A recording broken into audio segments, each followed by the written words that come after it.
सबसे पहली चीज जो आराधना है वो कोई रिचुअल नहीं है, वो कोई रीति रिवाज नहीं है, वो तो हमारा स्वभाव है। वो एक जीवन शैली है, जैसा मैंने पहले भी कई बार कहा है, पर वो हमारा स्वभाव है। आपके स्वभाव से, मेरे स्वभाव से पता लगता है कि हम परमेश्वर की आराधना हम करते हैं कि नहीं करते। हम परमेश्वर के आराधक हैं कि नहीं है, हमारा उद्धार हुआ है कि नहीं हुआ है। आराधना और उद्धार ये एक दूसरे से जुड़े हुए हैं। कितने विश्वासी हैं जिनका उद्धार नहीं हुआ है, वो विश्वासी कहते अपने आप को, वो परमेश्वर की आराधना नहीं जानते क्या होता, क्योंकि उनका स्वभाव में जहर है।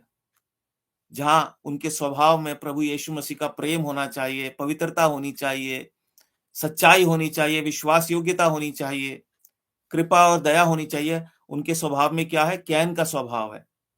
कैसे परमेश्वर कैन के स्वभाव वाले व्यक्ति की आराधना को कैसे ग्रहण कर सकता है? प्रिय भाई और बहनों, हमें प्रभु यीशु मसीह के स्वभाव में होकर ही उसकी आराधना करनी है।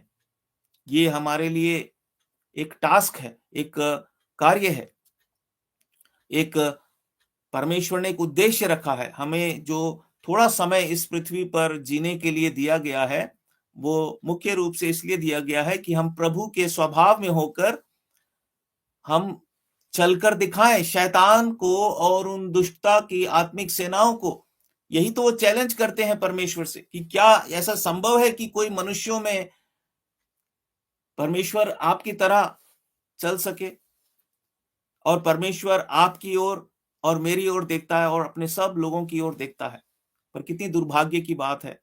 सोमवार को मैंने प्रार्थना जो विषय होते हैं उसमें एक प्रार्थना विषय मुझे प्रभु ने दिया कि मसीही परिवारों के लिए प्रार्थना की जाए, क्योंकि मसीही परिवारों में ही मातम जैसा माहौल है, संसार का माहौल है।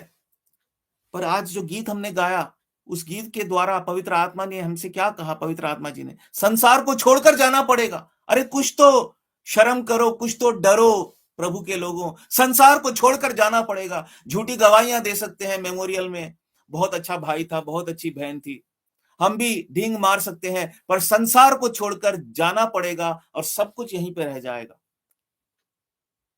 अगर हमारे साथ कुछ जाएगा तो हमारे धर्म के कार्य जाएंगे, हमारी सच्ची आराधना, हमारी सच्ची भक्ति।